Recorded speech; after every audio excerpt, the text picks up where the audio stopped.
itu también que también que yo quiero una linda que va a venir yo que va a venir que va a venir va a venir así yo que quiero que te yo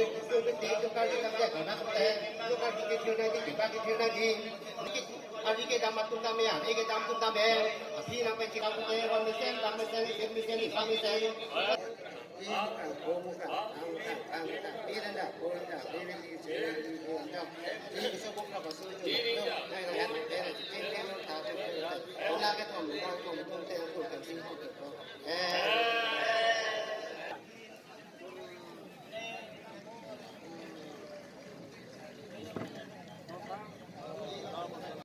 মই আপোনালোকক আনুষ্ঠানিকভাৱে জনাব খোজো যে এতিয়াৰ পৰাই কাৰ্বি যুৱ মহোৎসৱক যাতে ভাৰতৰ ভিতৰতে এক শ্ৰেষ্ঠতম যুৱ মহোৎসৱলৈ আমি লৈ যাব পাৰো তাৰ বাবে এতিয়াৰ পৰা অসম চৰকাৰে কাৰ্বি যুৱ মহোৎসৱ পালন কৰিবলৈ প্ৰতি বছৰে 3 কোটি টকাৰ এটা আৰ্থিক সাহায্য আগবঢ়াব।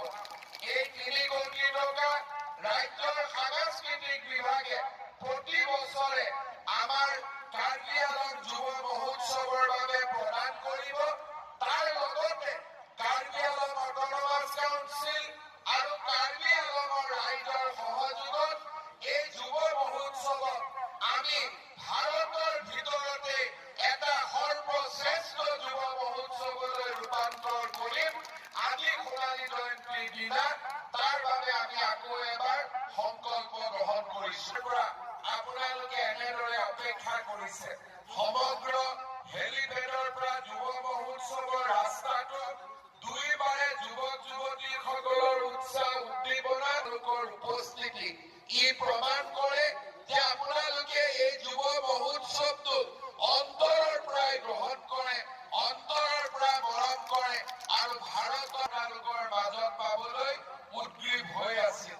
মই পুনৰ এবাৰ আপোনালোকক প্ৰতিশ্ৰুতি দিছো যে অহাবাৰৰ কাৰ্বি যুৱ মহোৎসৱত ৰাষ্ট্ৰপতি মহোদয় উপস্থিত হ'ব আৰু কেতিয়াবা ভাল দিনত এনেকুৱা যুৱ মহোৎসৱত আমি ভাৰতৰ প্ৰধানমন্ত্ৰী ডাঙৰীয়াকো লৈ অহাৰ বাবে আমি নিশ্চয় প্ৰচেষ্টা কৰিম।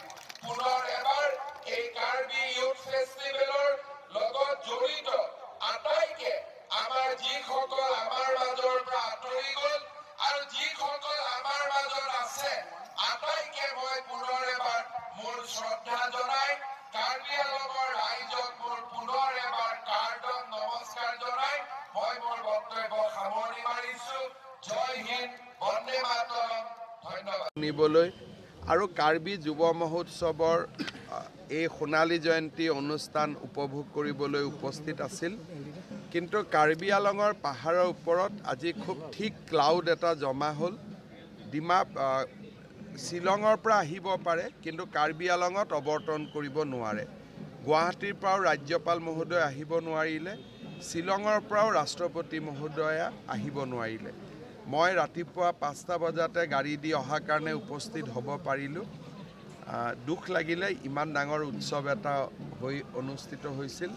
তথাপিতো ৰাষ্ট্ৰপতি মহোদয়াই ইয়াত দিবলগীয়া ভাষণটো শ্বিলঙতে বাণীবদ্ধ কৰি আমালৈ পঠিয়াই দিছে।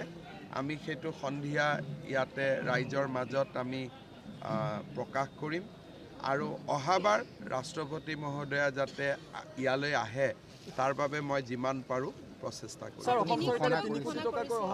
কাৰ্বি যুৱ মহোৎসৱ উত্তৰ পূৰ্বৰ আটাইতকৈ পুৰণা যুৱ মহোৎসৱ।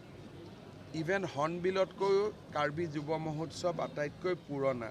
কিন্তু অসম চৰকাৰে আজিলৈকে ইয়াত কেতিয়াও সহায় কৰা নাই।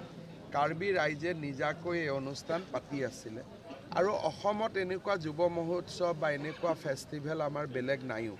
ইয়াতে বিদেশৰ পৰাও আহিছে আৰু তাৰালাংচু যুৱ মহোৎসৱৰ কাৰণে যিমান ডাঙৰ ইনফ্ৰাষ্ট্ৰাকচাৰ 1000 বিঘা মাটিত বনাইছে তেনেকুৱা সম্পদ অসমত ক'তো নাই। এই যুৱ মহোৎসৱখনৰ লগত এতিয়াৰ পৰা ৰাজ্যৰ সাংস্কৃতিক বিভাগো জড়িত হৈ পৰিব যাতে দেশ বিদেশৰ অতিথিক আমি এই যুৱ মহোৎসৱলৈ আনিব পাৰোঁ। ৰাষ্ট্ৰ পৰ্যায়লৈ লখিমপুৰ সেইটোৱে আমাৰ উদ্দেশ্য। স্যাৰ লখিমপুৰৰ এছপি গৰাকী স্যাৰ মই নাজানো কোন SP আছে আপুনি লখিমপুৰত এতিয়া মোৰ খবৰ আছে ডিমাপুৰ গৈ আছে আপোনাৰ ডিমাপুৰত মোৰ এখন আমাৰ নাগালেণ্ডৰ মুখ্যমন্ত্ৰী ডাঙৰীয়া আৰু বিজেপি আমাৰ NDDP দলৰ লগত মোৰ এখন বৈঠক আছে বেচিকেলি পলিটিকেল লোকসভা নিৰ্বাচনৰ ওপৰত ৰাতি মই ডিমাপুৰত থাকিম ৰাতিপুৱা মই